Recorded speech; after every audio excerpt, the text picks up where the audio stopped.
El 9 de septiembre de 1739 se encontraron 23 cadáveres de colonos a lo largo de 16 kilómetros en la carretera del río Stono, en Carolina del Sur.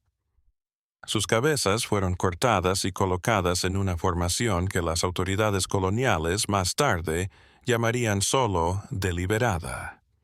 El levantamiento sigue siendo una de las revueltas de un solo día más sangrientas de la América colonial, pero los documentos oficiales de la época dicen menos de 40 palabras sobre el hombre que se dice que fue su líder, un esclavo llamado Jimmy, cuyo nombre y procedencia nunca se registraron. Durante casi 3 siglos, la colonia de Carolina del Sur selló cada declaración de testigo, cada informe de la milicia, cada acta judicial sobre lo que ocurrió esa mañana de domingo. Lo que enterraron no fue solo la narrativa de una rebelión, fue la prueba de algo que desafiaba todo lo que el sistema de plantaciones decía sobre la gente que esclavizaba. Pero antes de seguir con la historia de Jimmy y la mañana sangrienta que cambiaría Carolina del Sur para siempre, asegúrate de suscribirte a Liturgy of Fear y toca la campana para no perderte nunca estos capítulos olvidados de la historia americana. ¿Desde dónde nos escuchas hoy? Dejad vuestro estado o ciudad en los comentarios. Ahora retrocedamos hasta el verano de 1739, cuando la colonia estaba a punto de descubrir que algunos hombres no pueden ser quebrantados. El verano de 1739 llegó con un calor sofocante al Low Country de Carolina, el tipo de calor que te hacía sentir que respirar era un trabajo. La parroquia de St. Paul, a 32 kilómetros al suroeste de Charlestown, se extendía a lo largo del río Stono en un crisol de fincas arroceras, cada una un pequeño reino. Las plantaciones aquí eran más grandes que la mayoría en las colonias. Algunas abarcaban más de 1000 acres y tenían poblaciones esclavas que superaban en número a los colonos blancos, en una proporción de hasta 10-1. La economía era el arroz, y el arroz era el trabajo de los africanos esclavizados que sabían cómo cultivarlo y que hicieron ricos más allá de los sueños de la realeza europea a los hacendados de Carolina. La plantación Hutchinson se encontraba en una ubicación privilegiada frente al río, con su gran casa señorial elevándose sobre los campos que habían sido arrancados a pantanos de cipreses a lo largo de décadas de trabajo agotador. William Hutchinson había heredado la propiedad de su padre y la había ampliado vorazmente, adquiriendo 42 esclavos solo en los últimos 3 años. Entre ellos, un hombre al que los registros de la plantación llamaban simplemente Jimmy, sin apellido, sin edad, sin más origen que la palabra Angola, escrita con tinta desvanecida. Pero los esclavos que trabajaban al lado de Jimmy sabían más.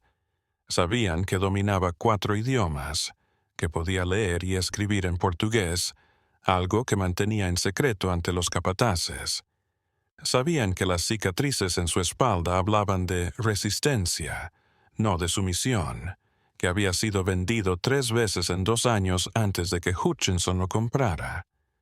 Los amos de las plantaciones se lo vendían unos a otros como una deuda incobrable, incapaces de romperlo, pero reacios a soportar su desafío. Lo que la gente blanca de la parroquia de St. Paul no sabía, o no quería saber, era que muchos de los esclavos que trabajaban en sus campos habían sido soldados, granjeros y artesanos en sus tierras natales.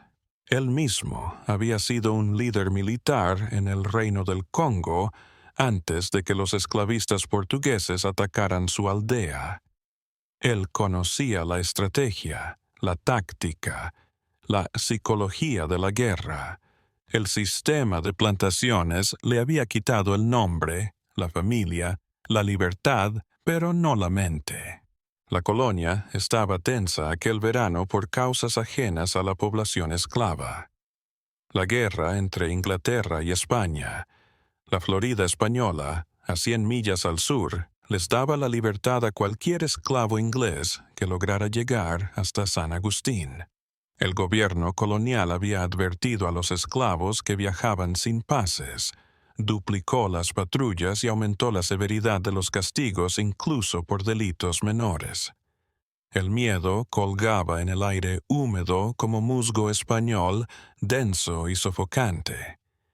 En la plantación Hutchinson, el capataz, un hombre llamado Ezra Cobb, había reaccionado a las crecientes tensiones volviéndose más brutal. Cobb era un tipo bajo, quemado por el sol y con ojos que parecían registrar cada minuto de descanso como un robo. Portaba un látigo de cuero de toro seco y lo usaba sin tregua.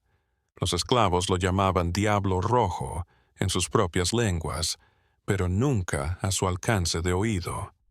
Jimmy llevaba 8 meses en la plantación. En aquel entonces había sido azotado en 4 ocasiones.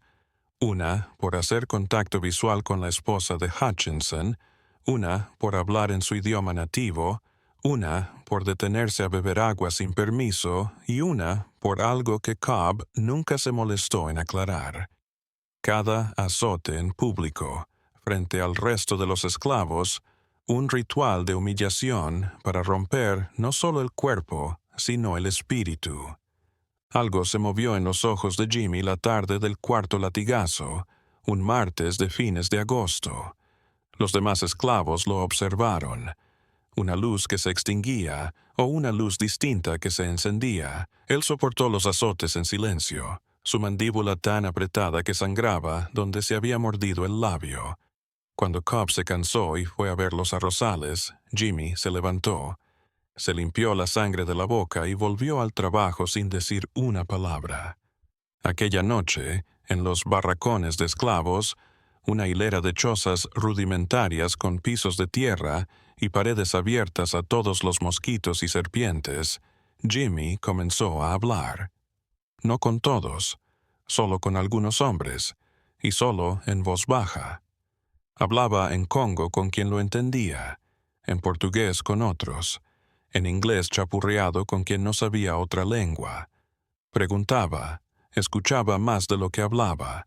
Estaba reuniendo información como un general inspeccionando un campo de batalla.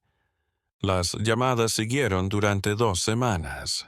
En esos diálogos susurrados, Jimmy descubrió qué esclavos habían sido soldados, cuáles granjeros, quiénes conocían la tierra, quiénes artesanos capaces de improvisar armas. Aprendió qué capataces eran brutales y cuáles eran indiferentes. Se enteró de los horarios de las patrullas, la ubicación de los depósitos de armas, las rutas a la Florida española, y descubrió que no estaba solo en su furia. Estaba Cato, un hombre de la Costa de Oro que había presenciado la venta de su hijo a una plantación de Virginia. Estaba Monday, del pueblo Bámbara, marcado por una fuga fallida que le costó 3 dedos del pie izquierdo. Estaba Salomón, alfabetizado en árabe antes del barco de esclavos, y ahora callado, conspirando. Estaba Quash, de 20 años, nacido libre en Benín y capturado por asaltantes cuando tenía 15. Estos hombres, y otros como ellos, habían estado esperando a alguien que expresara la rabia que llevaban dentro. Jimmy se convirtió en esa voz. El domingo 9 de septiembre de 1739 amaneció inusitadamente tranquilo. El aire estaba cargado de algo que la gente blanca no podía nombrar, pero que la gente esclavizada reconoció de inmediato: el peso de una decisión, de un Rubicón cruzado.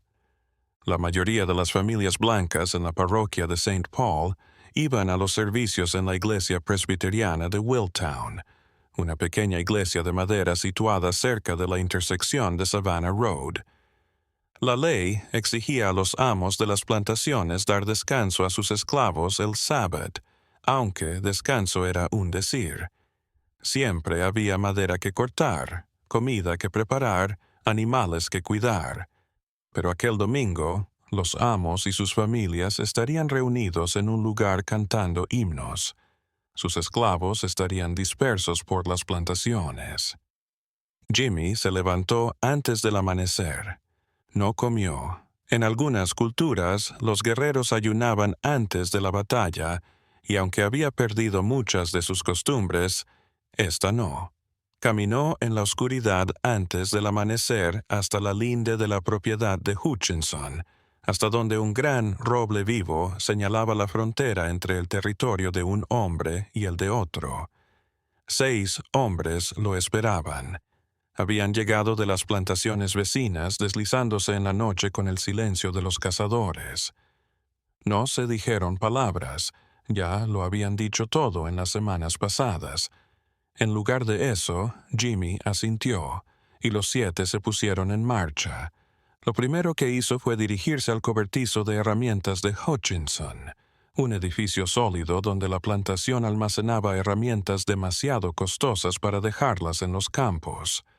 La puerta estaba cerrada con llave, pero Monday le había robado la llave 3 días antes, mientras Cobb estaba distraído por una rueda de carreta rota. En el interior descubrieron lo que necesitaban: hachas, azadas, horcas y una sola espada oxidada que había pertenecido al abuelo de Hutchinson. Jimmy tomó la espada. Se sintió bien en su mano, familiar, a pesar de los años que habían pasado desde que la había sostenido. Los demás se armaron con lo que parecían herramientas, pero que podían servir como armas, sus expresiones una mezcla de temor y resolución que Jimmy recordaba de sus días como oficial al mando. Estos no eran soldados, ya no, pero tendrían que volver a ser soldados. El sol apenas asomaba por el oriente cuando llegaron a la casa grande. Hutchinson estaría despierto, vistiéndose para la iglesia. Su esposa estaría en la cocina, supervisando a los esclavos domésticos mientras preparan el desayuno dominical. Sus 2 hijos de 13 y 15 años aún estarían durmiendo en las habitaciones de arriba. Lo que ocurrió en los siguientes 30 minutos nunca se registró por completo. Los documentos coloniales oficiales no dicen más que la familia Hutchinson y su capataz fueron asesinados en su casa por esclavos rebeldes. Pero las escasas cartas supervivientes de vecinos que presenciaron las consecuencias revelan otra historia, una escrita en sangre y horror. El ataque fue rápido, silencioso. Cobb, que había estado yendo a los barracones de esclavos para despertar a alguien para un trabajo temprano, nunca vio llegar a Jimmy. El capataz murió en silencio, su cuello cortado por un único golpe de la espada oxidada. Su cuerpo quedó donde cayó, boca abajo en el barro rojo de Carolina. La casa Hutchinson fue la siguiente. La puerta principal estaba abierta. ¿Quién necesitaba cerraduras cuando se poseía todo a la redonda? Jimmy y sus hombres se abalanzaron en la casa como una tempestad. A los esclavos de la cocina, aterrados por su labor, se les dijo en voz baja que huyeran o se unieran. La mayoría escapó. Una de ellas, una mujer llamada Phoebe, la víctima favorita de Hutchinson, tomó un cuchillo y siguió a Jimmy escaleras arriba. William Hutchinson murió en su habitación, todavía en pijama, buscando una pistola que nunca tuvo la oportunidad de disparar. Los gritos de su esposa fueron sofocados. Los muchachos, y aquí la historia se vuelve intencionadamente vaga, fueron encontrados más tarde por la milicia, que se negó a decir lo que había presenciado, diciendo solamente que la juventud de las víctimas no las salvó de la ira de los rebeldes. Pero lo que hizo Jimmy después definiría la leyenda y el horror de ese día. Las milicias coloniales habían aprendido una costumbre de las guerras europeas, que ellos adaptaron. Cuando se ajusticiaba a rebeldes o criminales, a veces se exponía su cabeza en una pica a modo de advertencia. Las plantaciones habían adoptado tácticas similares, mas de un esclavo fugitivo había sido hecho un ejemplo de comportamiento para aterrorizar a otros hasta la sumisión. Jimmy conocía el ejercicio, la había visto, había soportado la vista de ella. Y ahora, con los Hutchinson muertos y el sol amaneciendo sobre Carolina del Sur, envió un mensaje que las autoridades coloniales nunca olvidarían. Con la propia hacha de Cobb, la que tanto había blandido el capataz, Jimmy le cortó la cabeza a William Hutchinson. Hizo lo mismo con Cobb y luego, con una deliberación que tenía más de ritual que de rabia, colocó ambas cabezas en los postes de la cerca en la entrada de la plantación, de cara al camino por donde pasaban los viajeros dominicales.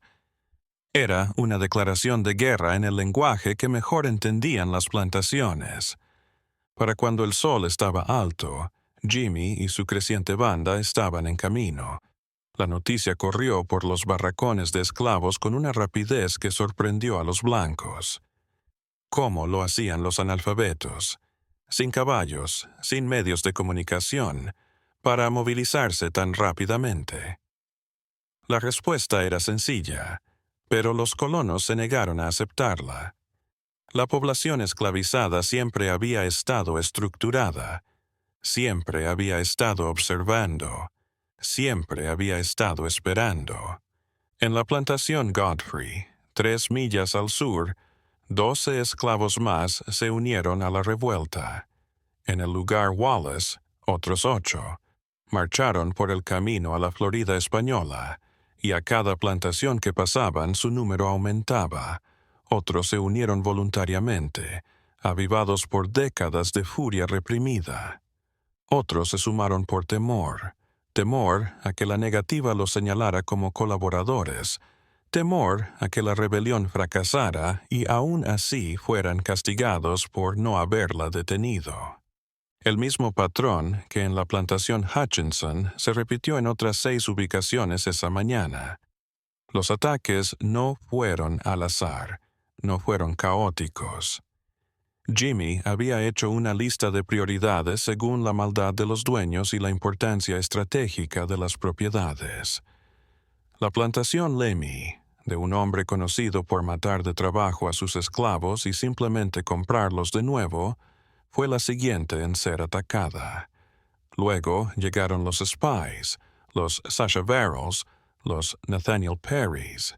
En todos los lugares el mismo macabro ritual, los dueños asesinados y sus cabezas cortadas y expuestas. La ferocidad de la misma horrorizó incluso a los soldados de la milicia, endurecidos por el combate que luego investigarían. Pero para Jimmy y sus fans hizo doble trabajo. Primero, aterrorizó a la población blanca hasta paralizarla. Muchas familias, al oír la noticia, se encerraron en sus casas en vez de salir a pelear. Segundo, les dijo a otros esclavos que esto no era una fuga, era una revolución. A media mañana, entre 60 y 100 esclavos recorrían el camino, portando armas cada vez más sofisticadas. Habían robado una tienda general de un hombre llamado Sachev, haciéndose con armas de fuego, municiones y ron. El ron sería un error fatal, pero en el momento pareció una fiesta. Por primera vez en sus vidas en suelo caroliniano, estos hombres y mujeres eran libres, eran poderosos, eran temidos. El vicegobernador William Bull iba de Charlestown a su plantación esa mañana cuando se topó con el grupo en el camino. Bull, quien luego juraría testimonio en el registro oficial, dijo que vio una gran cantidad de negros armados marchando con tambores y banderas gritando libertad. Eludió la captura, espoleó su caballo hacia el bosque y galopó hasta el puesto de la milicia más cercano. Su llegada a Willtown, donde la milicia local estaba entrenando tras los servicios religiosos, lo transformó todo. El capitán Bull, al mando de las tropas coloniales locales, inmediatamente ordenó una movilización general. Se mandaron jinetes a las parroquias vecinas. Las campanas de las iglesias tocaron a rebato.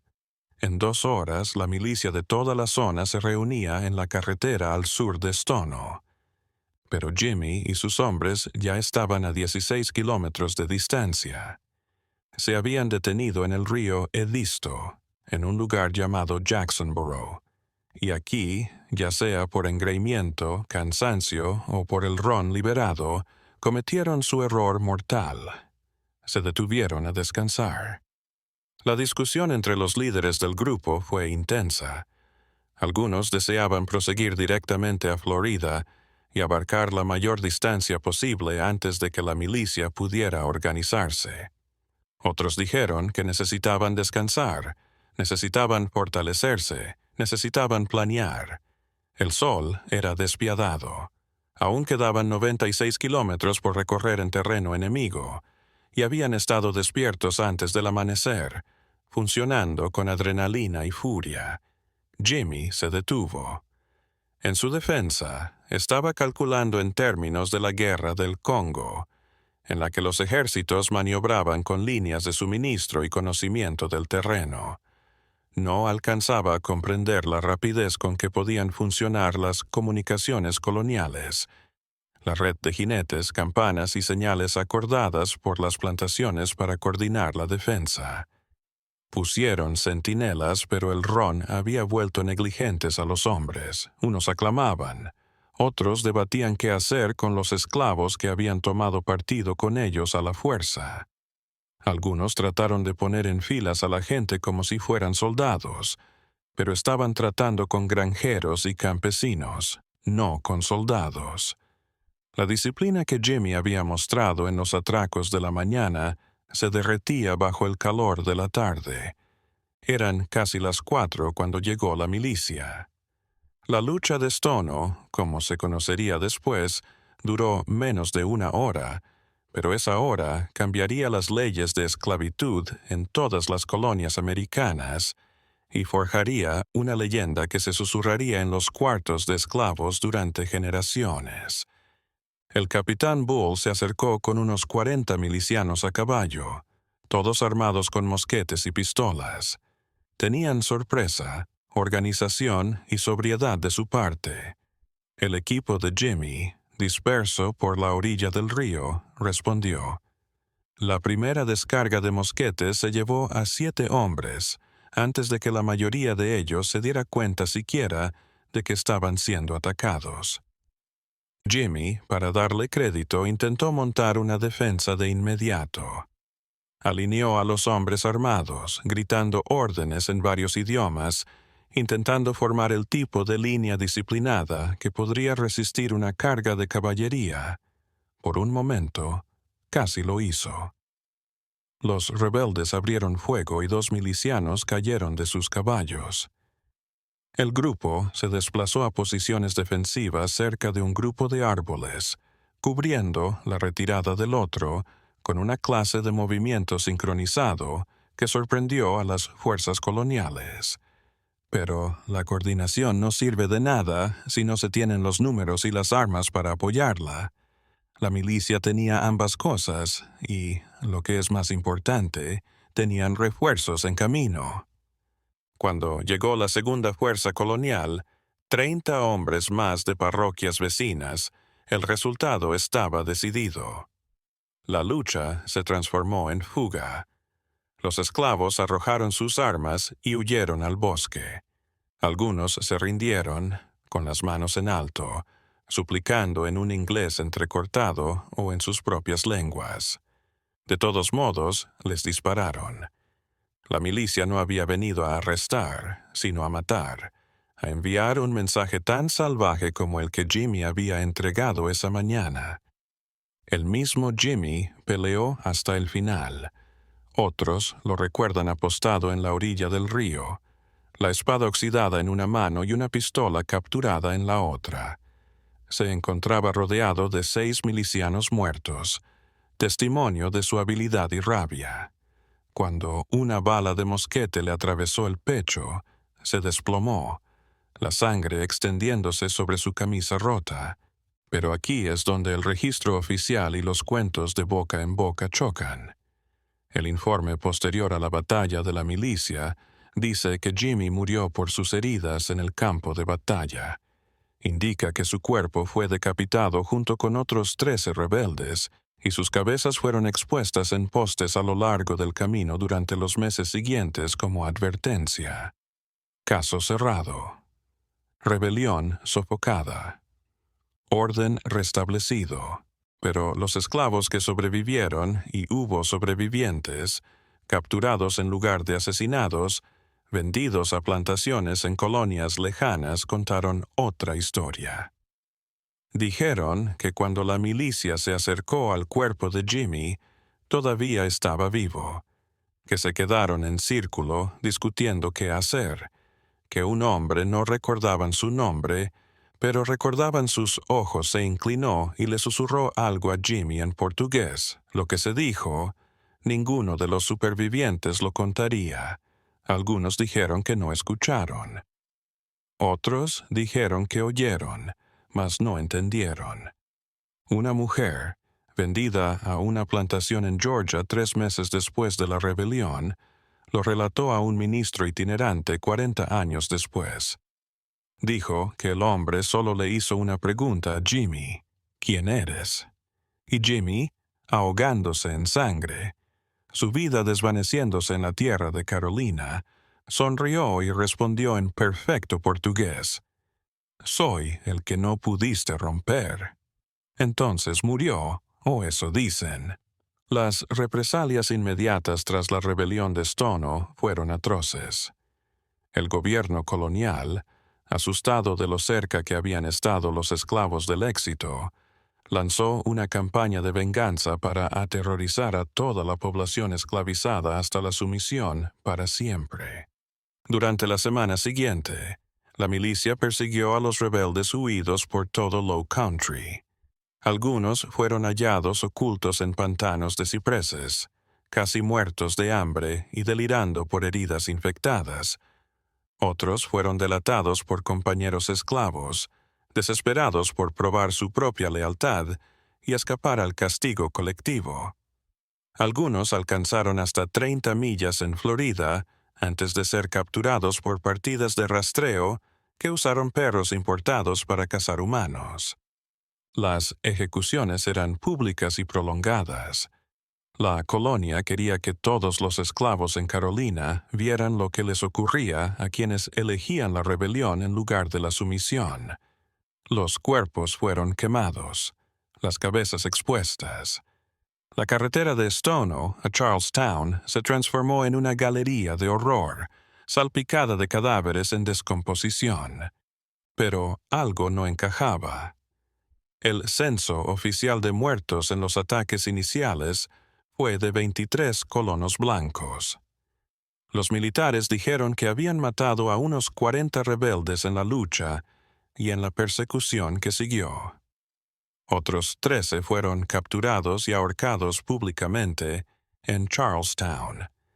Esa debería haber sido la mayor parte de la fuerza de Jimmy, ya que las estimaciones cifraron a los rebeldes entre 60 y 100. Pero los amos de las plantaciones de toda la zona informaron sobre la desaparición de esclavos que nunca fueron hallados. Los archivos coloniales, normalmente tan atentos a la pérdida de bienes, se volvieron sospechosamente imprecisos a la hora de censar a cada persona esclavizada en la parroquia de St. Paul ese septiembre. Algunos historiadores calcularían después que entre 20 y 30 esclavos simplemente se esfumaron en el caos, demasiados para atribuirlos a bajas en combate o intentos de fuga. Y luego estaban las historias. 3 semanas después de la batalla, un propietario de una plantación llamado Robert Pringle, en la parroquia de St. James, 40 millas al norte de Stono, comunicó que uno de sus esclavos, un hombre nacido en la plantación que nunca había dado muestras de rebeldía, se había colgado en su cabaña. Cuando hallaron el cadáver, había palabras grabadas en la pared de madera al lado de él en un idioma que nadie en la casa podía reconocer. Se trajo un intérprete, un mercader portugués, para que hiciera de traductor. Se puso pálido al leer las palabras y se negó a decir lo que significaban, diciendo solo que era una frase militar africana. 2 meses después, un capataz de arrozal en la plantación Drayton desapareció. Su caballo fue hallado cerca del río Stono, pero su cuerpo jamás fue encontrado.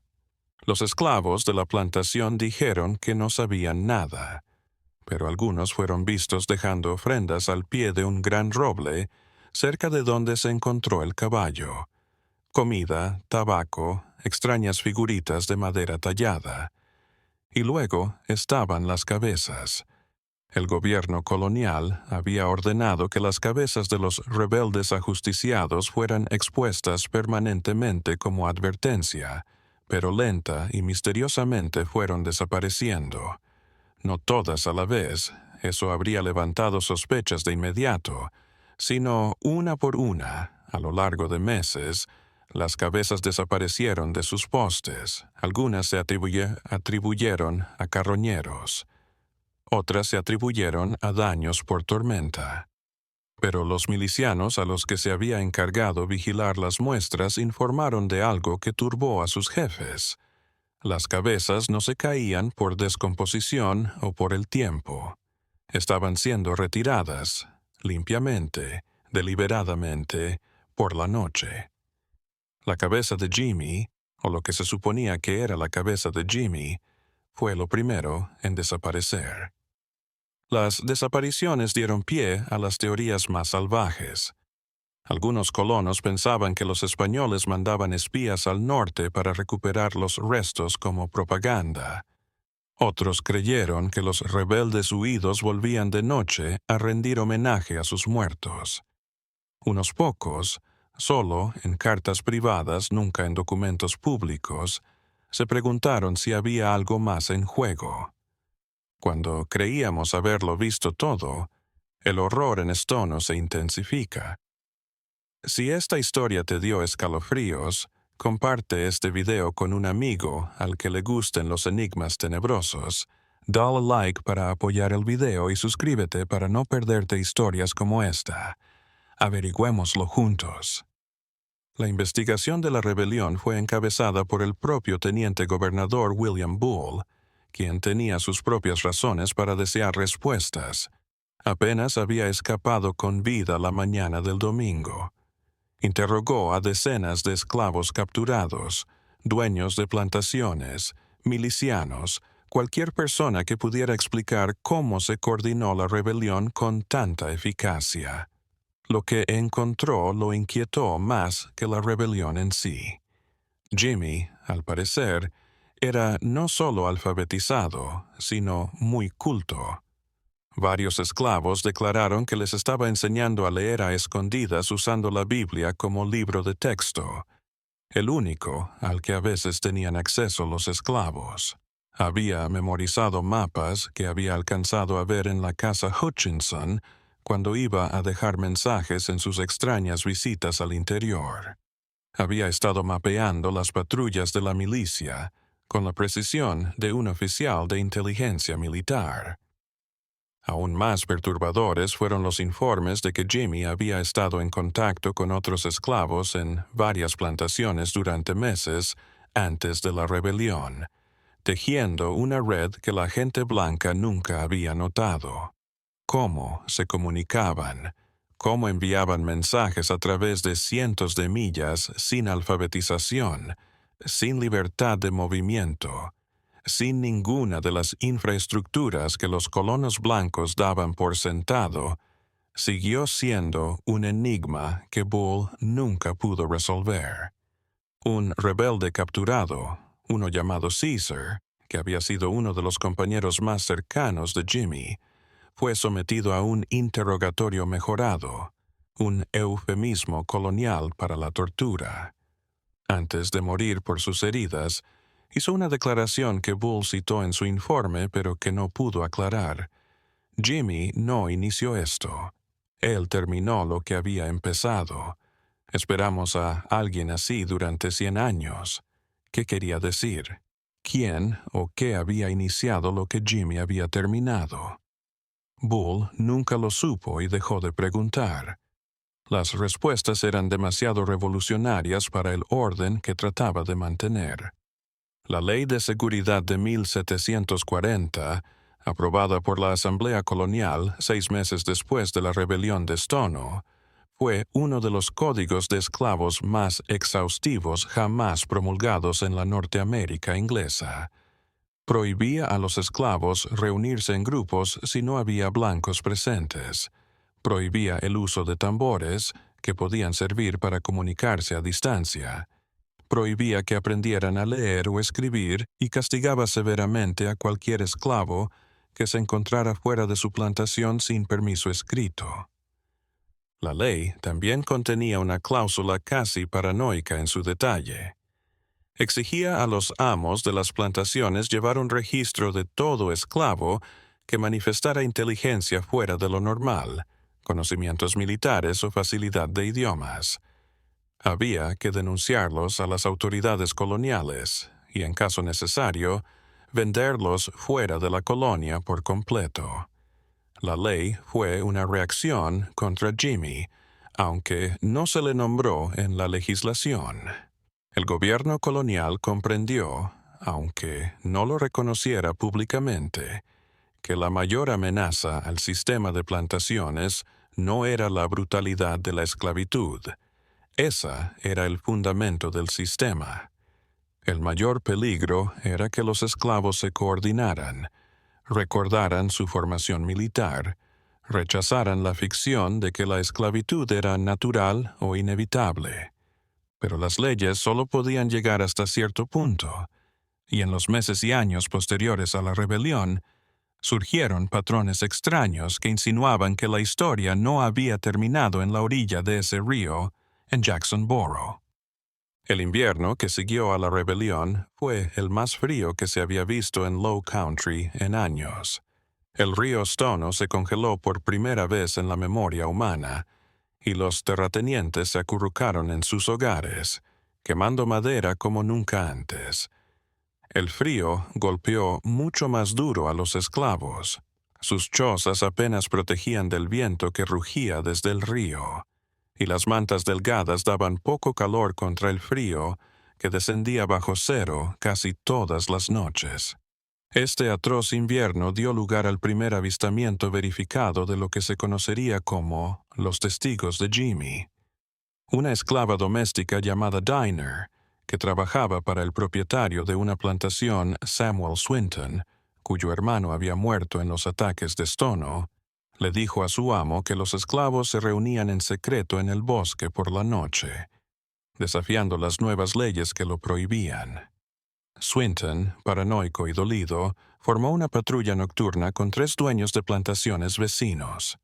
La noche del 14 de enero de 1740, descubrieron unos 30 esclavos reunidos en un claro a 3 kilómetros de la plantación más cercana.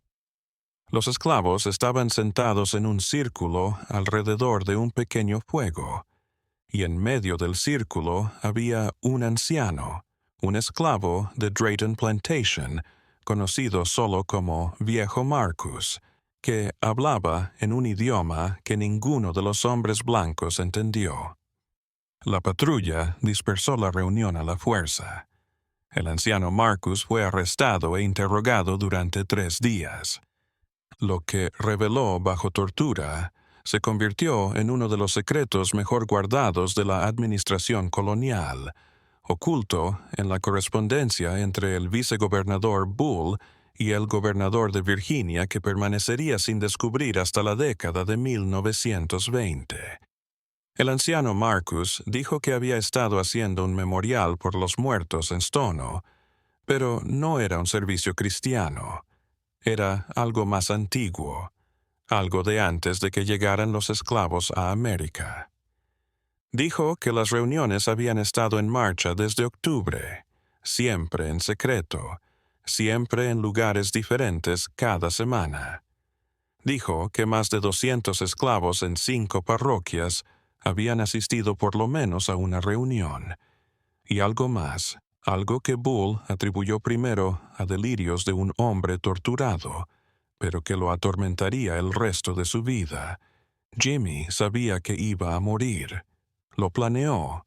Nos dijo qué hacer una vez que se fuera. Lo estamos haciendo. ¿Qué quería decir? Bull trató de sacar más información, pero el anciano Marcus murió por sus heridas antes de revelar nada. El gobierno colonial, ya deseoso de no parecer débil después de Stono, simplemente enterró la información en lugar de investigarla más a fondo. Anunciar una red de reuniones conmemorativas solo ennoblecería la rebelión e inspiraría a otros. Pero las reuniones continuaron. Durante 1740 y 1741, los amos de las plantaciones denunciaron comportamientos extraños. Esclavos que desaparecían por horas en la noche. Marcas extrañas grabadas en árboles en los límites de las propiedades. Pequeñas ofrendas de comida dejadas en lugares precisos. Las patrullas se duplicaron, se triplicaron. Se trajeron perros desde Virginia para seguirle la pista en sus andanzas nocturnas. Algunos esclavos fueron capturados y castigados, pero la actividad continuó.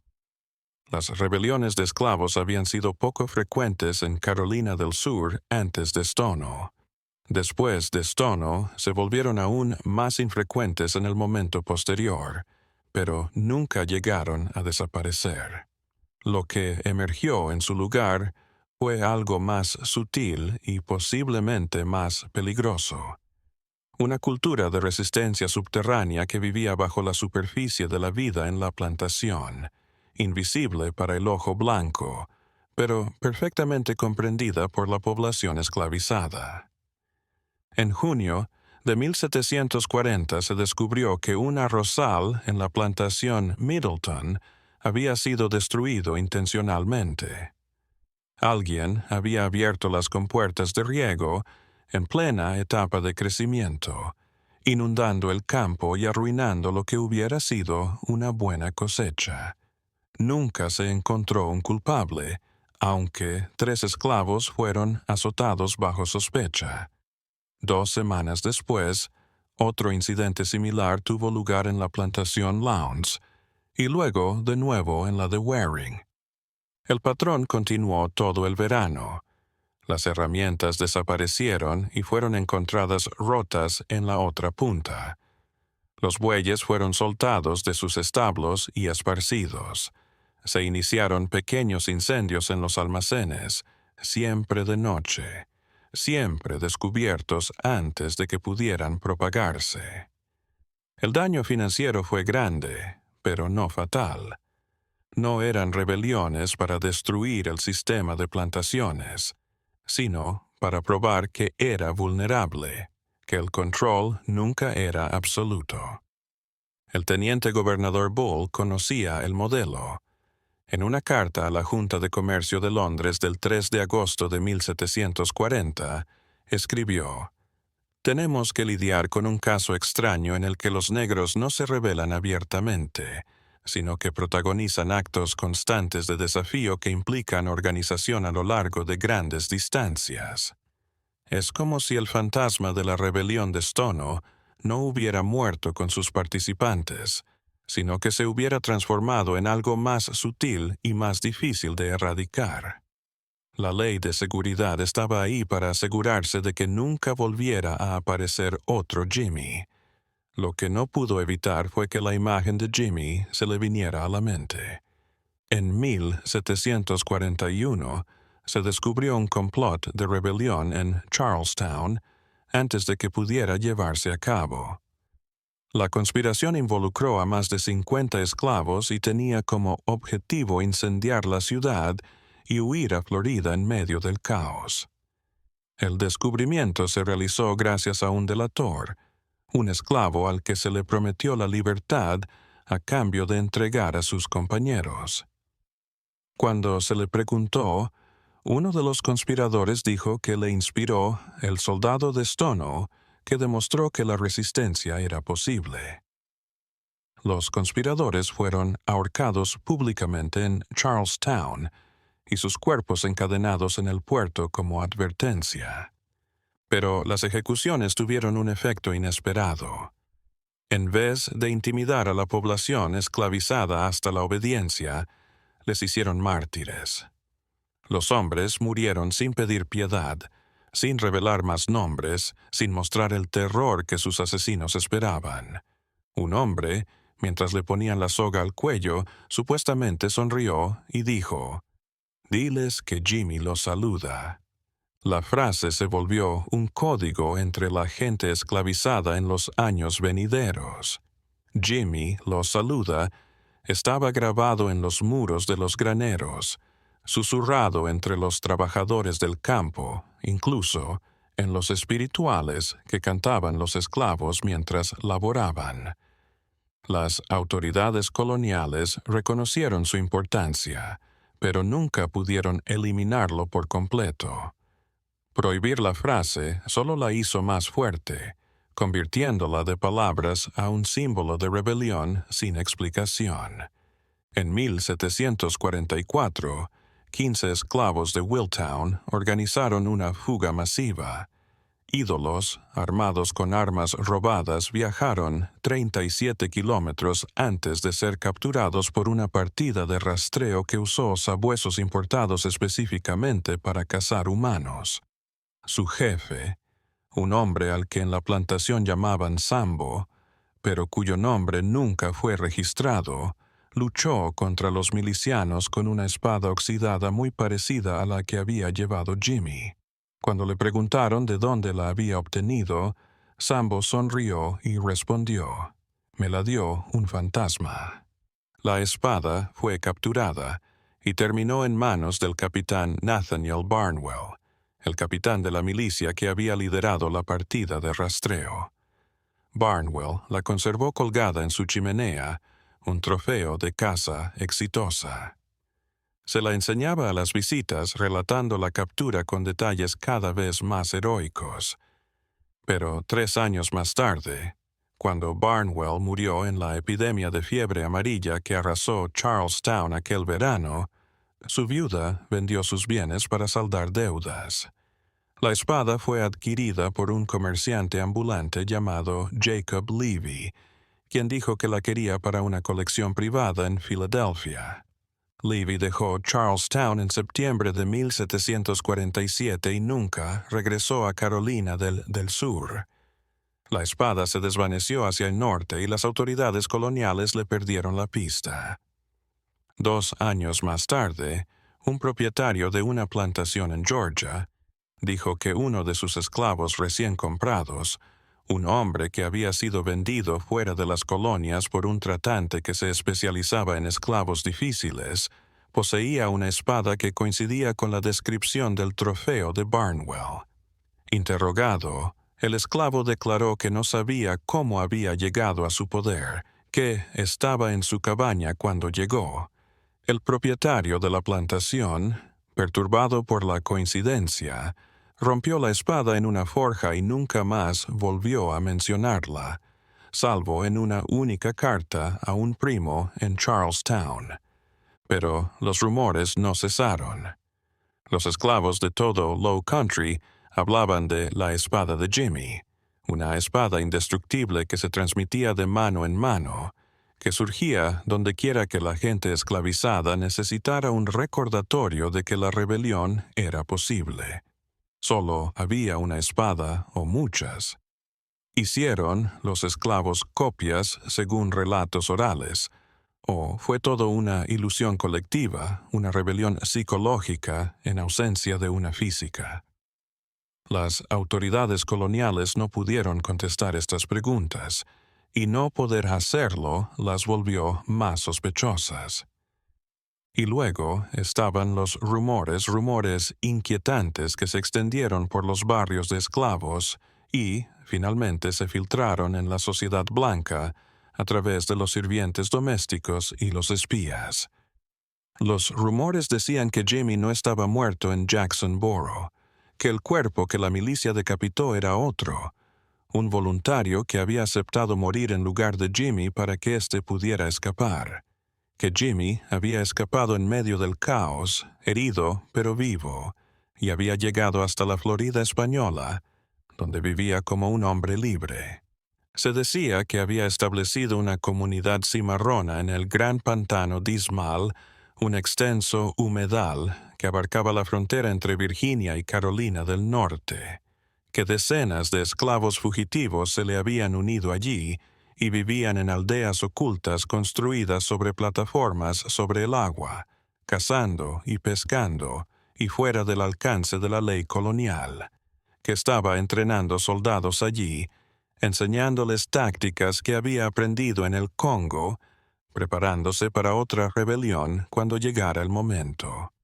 Las habladurías eran que las cabezas que desaparecían de los postes no eran actos de vandalismo al azar, que Jimmy las estaba coleccionando, que estaba rindiendo homenaje a sus compañeros caídos en rituales sacados de tradiciones militares africanas, garantizando que incluso en la muerte fueran recordados como guerreros y no como ganado. ¿Eran ciertos estos rumores? Casi seguro que no. La historia indica que Jimmy murió en Jackson Boro y que su cuerpo estuvo entre los mutilados por la milicia. Los informes militares de la batalla, aunque incompletos, coinciden en mencionar una última resistencia de un grupo de rebeldes que acabó con la muerte de su líder. Los informes médicos de los sanitarios de la milicia que atendieron a los heridos hablaban de heridas propias de alguien entrenado militarmente, luchando con una disciplina rara entre los combatientes no entrenados. Y, sin embargo, los rumores continuaron durante décadas, cada historia más exagerada que la anterior. Para la década de 1760, los esclavos de Virginia hablaban de un legendario líder cimarrón que encajaba con la descripción de Jimmy, pero que tenía diferentes nombres: el capitán, el guerrero, el que recuerda. En Carolina del Norte, una comunidad cimarrona destruida por la milicia en 1756 tenía una figura de madera esculpida en la entrada de su principal campamento. Un guerrero sosteniendo una espada, con palabras grabadas debajo en Congo que decían algo así como «No olvidamos». Los rumores probablemente nacieron de una mezcla de deseos de los esclavos y la necesidad humana de creer que los héroes no mueren, que la resistencia no ha terminado, que la derrota no es el fin. En un mundo acostumbrado a la muerte, a la separación sin advertencia, a la esperanza como un riesgo, la historia de Jimmy daba algo raro, la evidencia de que al menos un hombre había vivido y muerto en sus propios términos. Pero hay una razón por la que los rumores se mantuvieron vivos durante tanto tiempo y llegaron tan lejos. Tenían una función más allá del consuelo. Mantuvieron viva la posibilidad de la resistencia cuando la resistencia parecía imposible. Les recordaron a los esclavos que alguien como Jimmy había vivido, había peleado, había matado a sus amos, había muerto libre en vez de vivir como ganado en un sistema que intentaba matar la esperanza. La historia de Jimmy se transformó en esperanza misma. No esperanza de liberación inmediata, eso habría sido una locura, sino esperanza de que el sistema no era eterno, de que podía ser desafiado, de que la gente esclavizada no era el ser pasivo e infantil que la ideología de la plantación decía que era. El gobierno colonial lo captó en cierto modo. Por eso fueron tan violentos en borrar cualquier referencia a Stono. Por eso aprobaron leyes en contra de que los esclavos aprendieran a leer o escribir. Por eso prohibieron los tambores y limitaron las reuniones. No estaban asustados por lo que había pasado en 1739. Eso había muerto, enterrado. Temían lo que la memoria de 1739 podía despertar. Para la década de 1750, todo rastro físico de la rebelión de Stono había sido eliminado. Las cabezas habían desaparecido o se habían podrido. Los edificios incendiados habían sido reconstruidos. Las tumbas comunes donde habían sido arrojados en pozos sin señal los rebeldes, en fosas sin marcar que el gobierno colonial dejó a propósito sin señalizar para impedir que se convirtieran en lugar de peregrinación, fueron reclamadas por el bosque y el pantano. Nuevos esclavos, traídos de África o nacidos en la esclavitud en Carolina, trabajaban en los mismos campos que una vez habían trabajado Jimmy y sus compañeros, muchos sin saber lo que había ocurrido allí. El gobierno colonial había logrado su objetivo, restablecer el orden y borrar la memoria. O eso parecía. Pero la memoria es difícil de borrar del todo, sobre todo cuando esa memoria tiene una utilidad para quienes la portan. En 1752, un misionero moravo llamado Johann Henkeli llegó a Carolina del Sur como parte de un movimiento evangélico para convertir a los esclavizados al cristianismo. A diferencia de muchos de sus compañeros, Henkeli consideraba que los esclavos tenían almas que salvar y que la conversión pasaba por escucharlos. Pasó 3 años recorriendo plantaciones, sirviendo y tomando notas en un diario detallado que no se publicaría hasta después de su muerte en 1784. El diario de Henkeli hace mención a Stono en varias ocasiones, aunque tuvo que ser discreto en lo que escribió. En una entrada del 15 de junio de 1753, anotó: «Hoy hablé con una vieja negra en la plantación Drayton que dice acordarse el día de sangre, como ella lo llama. No quiso hablar de eso, pero me habló de un gran guerrero de su tierra que desafió a un rey cruel y murió en la batalla. Cuando le pregunté si era una parábola de las Escrituras, sonrió y dijo: «Todas las historias verdaderas son parábolas, amo». Creo que estaba hablando de cosas que las autoridades coloniales preferirían que permanecieran olvidadas. Otra entrada del 9 de septiembre de 1754, 15 años después de la rebelión, describe la asistencia a una reunión de esclavos autorizada por el propietario de la plantación para celebrar la cosecha. Henkel dijo que la fiesta tenía música y baile africanos tradicionales que ponían nerviosos a los capataces blancos, pero los esclavos les decían: «Solo es para divertirnos, amo». Pero Henkeli, que había estado lo suficiente entre esclavos como para reconocer la forma de comunicación codificada, se dio cuenta de algo que los capataces no notaron. Las canciones, aunque suenan alegres, tienen estrofas en lenguas vernáculas que hablan de guerreros caídos y liberación futura. Los bailarines se mueven en formaciones que recuerdan a las militares. Esto no es celebración. Esto es memoria disfrazada de diversión, revolución en forma de música. Henkeli finalmente abandonó Carolina del Sur, indignado por lo que había visto y frustrado por su incapacidad para hacer mella en el sistema de plantaciones. Su diario, descubierto décadas más tarde, dio a los historiadores uno de los pocos relatos de primera mano de cómo los esclavizados recordaron Stono a través de prácticas culturales que la sociedad blanca consideraba crudas o entretenidas. Los cambios arquitectónicos que barrieron las plantaciones de Low Country en las décadas de 1740 y 1750 tienen otra historia que contar sobre el legado de la rebelión de Jimmy. Las casas de plantación reconstruidas tras Stono tenían muros más altos, menos ventanas en la planta baja y puertas reforzadas con cerraduras múltiples.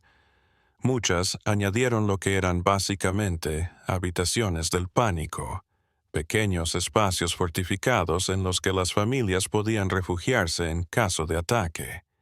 Los armarios para armas, que antes estaban desbloqueados o escondidos, ahora dominaban los pasillos principales, siempre cargados y listos. Los cuartos de esclavos también evolucionaron, pero en formas distintas. Fueron movidos más lejos de las casas principales, más allá de la cubierta de campo abierto que ofrecía líneas de visión y de fuego claras. La distancia entre las cabañas se amplió, haciendo más difícil que grupos grandes se reunieran sin ser detectados. Algunas plantaciones colocaron campanas que podían hacer sonar para pedir ayuda a las propiedades vecinas, estableciendo así un sistema de alerta temprana en toda la zona. Estos cambios arquitectónicos continuaron siendo la norma en Carolina del Sur durante el siglo siguiente. Mucho después de que el miedo particular a otro estono se desvaneciera, se habían convertido en la manera en que se hacían las cosas, la razón original olvidada por las generaciones futuras. Pero los edificios mismos recordaban lo que temían quienes los erigieron. En los anales de la historia, Jimmy sigue siendo un enigma. No conocemos su nombre. Jimmy fue casi seguro un nombre de plantación, una forma corrupta de algún nombre que sus supervisores no podían pronunciar o no se molestaban en aprender. No sabemos qué edad tenía, aunque los relatos indican que probablemente tenía entre 30 y 40 años, lo suficientemente joven como para encabezar una rebelión física, pero lo suficientemente mayor como para haber servido en el ejército en África. No sabemos si tenía familia, si dejó una esposa en el Congo que esperó décadas por un esposo que nunca regresó, o si tuvo hijos nacidos en la esclavitud en Carolina que crecieron sin conocer la historia de su padre, sin saber siquiera que él era su padre. No sabemos si alguna vez pensó que la rebelión podría funcionar. Creyó que de verdad podrían llegar a Florida, asentarse como hombres libres bajo protección española y vivir en paz. O supo desde el principio que la rebelión estaba perdida y prefirió morir de pie antes que vivir de rodillas. Estrategia militar o suicidio revolucionario.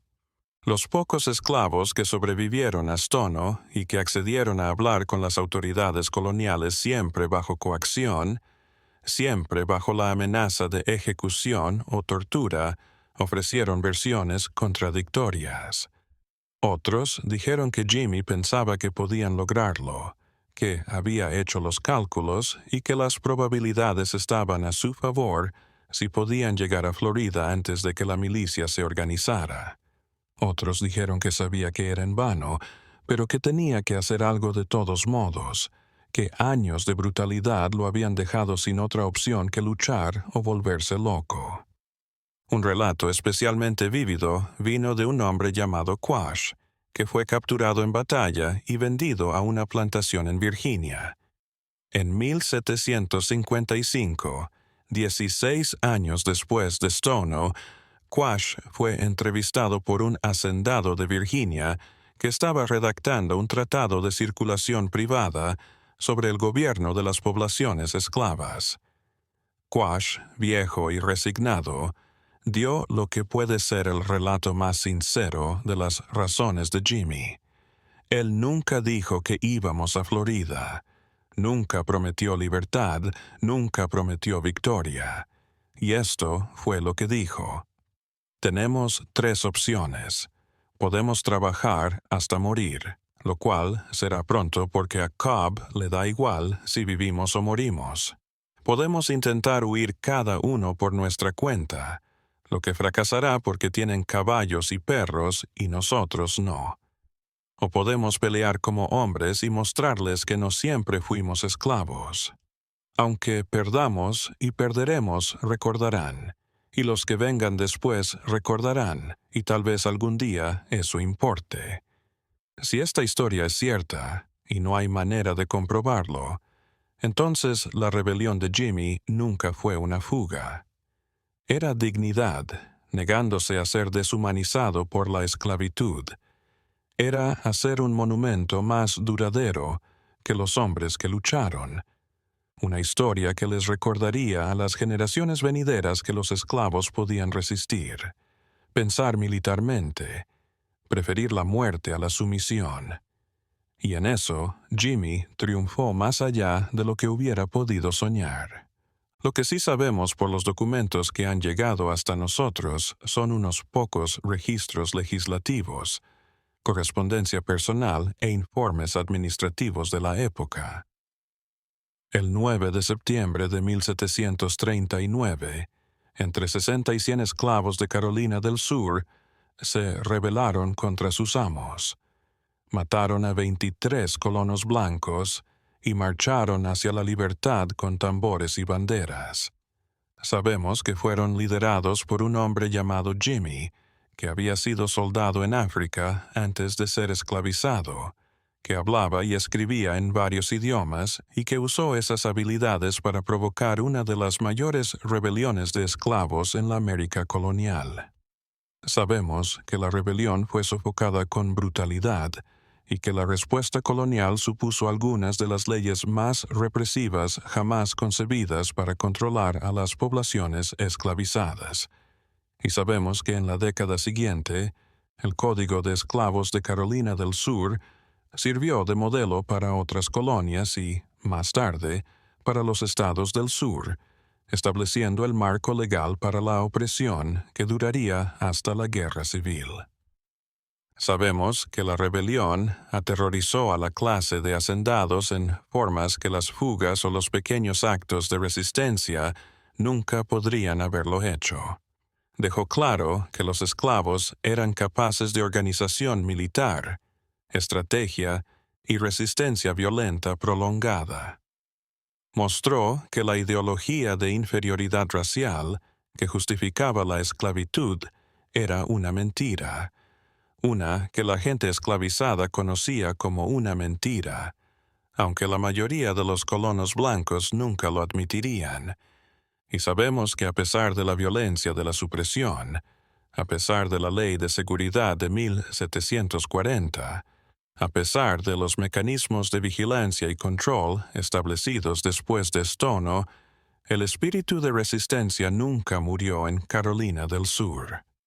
Las revueltas menores continuaron durante todo el período colonial y en los años previos a la guerra. Continuaron los intentos de fuga, algunos esclavos logrando llegar hasta Florida o comunidades cimarronas en los pantanos.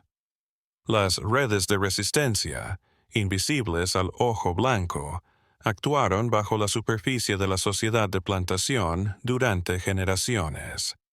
La conspiración de Denmark-Vesey de 1822, una rebelión masiva planificada en Charleston, se inspiró en relatos de Stono que se transmitieron de boca en boca. La rebelión de Nat Turner en Virginia en 1831, aunque inspirada por motivos religiosos, siguió un patrón similar de violencia repentina y objetivos estratégicos.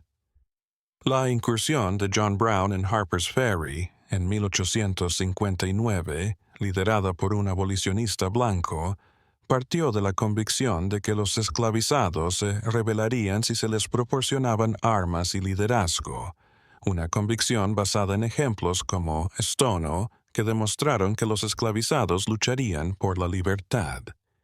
La historia de Jimmy, el soldado esclavo revolucionario, sobrevivió en el folclore oral de la gente esclavizada, contada y recontada de generación en generación.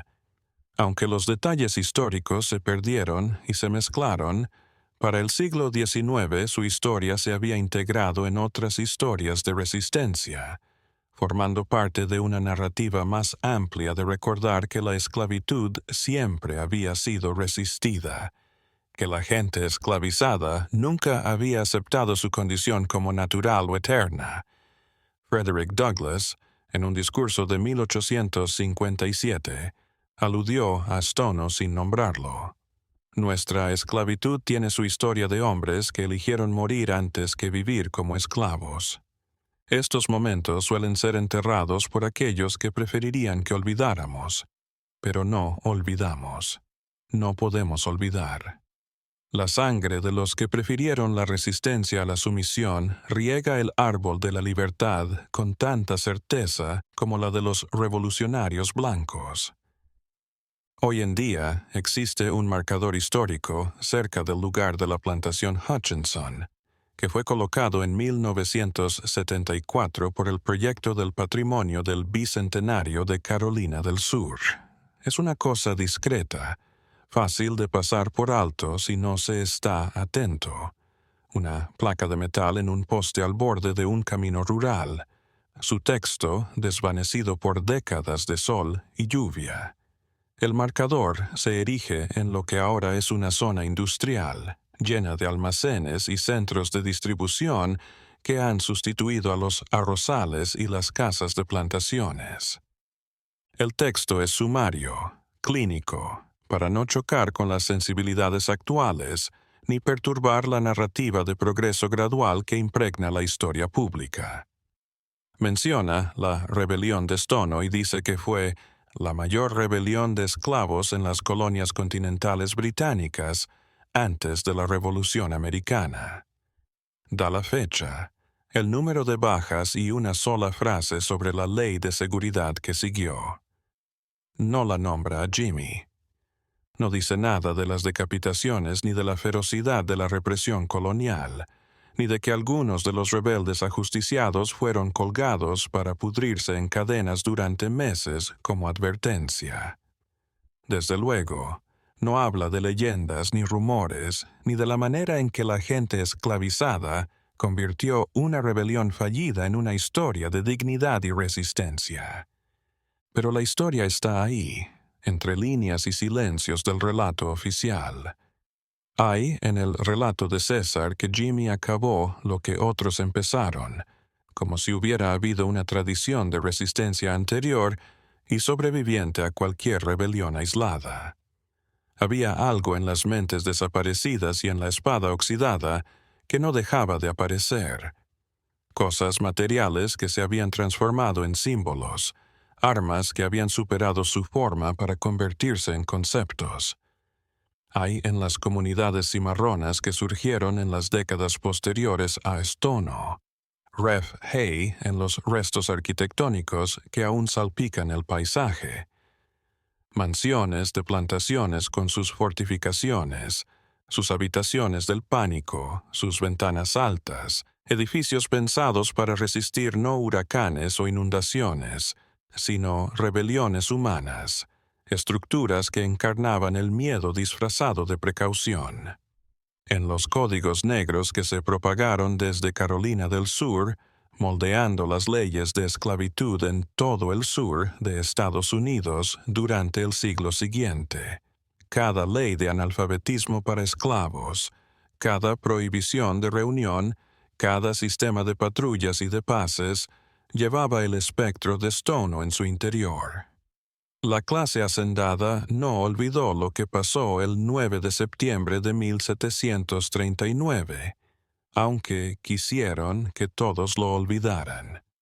Y pervive en las tradiciones orales que sobrevivieron a la esclavitud misma, contadas de boca a oído hasta que pudieron ser escritas y conservadas. En la década de 1930, la Works Progress Administration entrevistó a ex-esclavos como parte del Federal Writers Project. Algunas de estas entrevistas, llevadas a cabo con ancianos de Carolina del Sur, nacidos en las décadas de 1840 y 1850, aluden a la vieja rebelión y al guerrero que luchó contra los amos. Los entrevistados contaban historias que sus abuelos les habían contado. Historias que habían sobrevivido casi un siglo solo a través de la voz. Las autoridades coloniales querían hacer de Jimmy un ejemplo, una historia de advertencia sobre los peligros de la resistencia. En cambio, se transformó en otra cosa, en la evidencia de que los esclavizados no eran cosas, sino personas. Gente con coraje, inteligencia y resistencia organizada. Se convirtió en un recordatorio de que el mayor miedo del sistema de plantaciones estaba justificado, que aquellos a quienes subyugaba algún día se rebelarían y exigirían la libertad a cualquier precio. ¿Era Jimmy un héroe? Eso depende de quién lo cuente y qué definición de heroísmo estemos usando. Para los colonos blancos de 1739 era un terrorista, un criminal, la prueba de la necesidad de controles estrictos y castigos severos. Sus cartas y diarios lo retratan en términos reservados para catástrofes naturales, una fuerza destructiva que debía ser controlada, no un individuo con agencia. Fue, en su narración, la muestra de lo que ocurría cuando se violaba el orden, cuando los esclavos escapaban al control, cuando la fina costra de civilización se rompía y aparecía la bestia salvaje.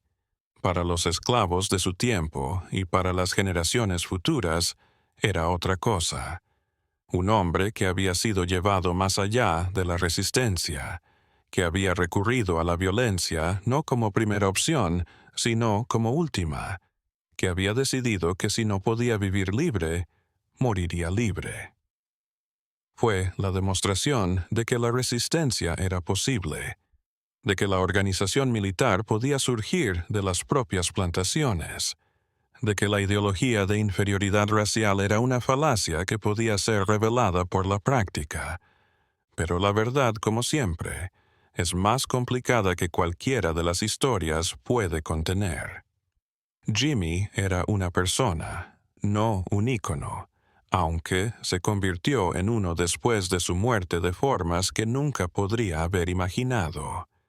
Actuó, a veces con estrategia, calculando, y otras, desesperada, reaccionando. Lideró una rebelión fallida en todos los sentidos medibles. El régimen contra el que luchó le sobrevivió 126 años. Aquellos que lo siguieron en la rebelión murieron en batalla o fueron reesclavizados, sus condiciones probablemente empeorando por haberse rebelado. La violencia que provocó llevó directamente a leyes más severas y una mayor opresión en todas las colonias americanas, no solo en Carolina del Sur. Y, sin embargo, su historia perduró. Sobrevivió en formas en que las fugas exitosas no lo hicieron, en formas en que los actos singulares de resistencia no pudieron. Sobrevivió porque probó algo que el sistema de plantaciones necesitaba desesperadamente negar: que la gente esclavizada podía reunirse, planear, luchar en una estrategia militar, morir antes que someterse.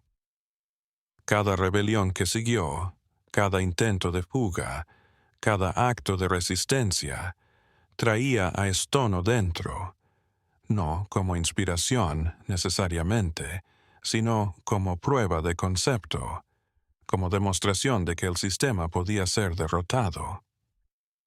Si la rebelión mereció la pena, es algo que los historiadores siguen debatiendo. 23 colonos blancos murieron, pero luego decenas de esclavos fueron ejecutados, y cientos más sufrieron una mayor brutalidad y vigilancia. Las acciones de Jimmy mejoraron o empeoraron la vida de los esclavos. La rebelión hizo avanzar la libertad o la hizo retroceder al legitimar mayores controles. Estas preguntas suponen que Jimmy y sus compañeros estaban haciendo un cálculo de coste-beneficio, ponderando consecuencias y eligiendo la acción que traería el mayor bien para el mayor número. Pero esa suposición puede estar equivocada. Por lo que dijeron los sobrevivientes, parece que tanto Jimmy como sus compañeros más cercanos sabían que iban a morir. Lucharon igualmente, no porque creyeran que ello traería mejores condiciones para los esclavos en general, sino porque ellos, en particular, ya no soportaban su propia esclavitud. En ese sentido, Stono no fue una revolución política, sino existencial.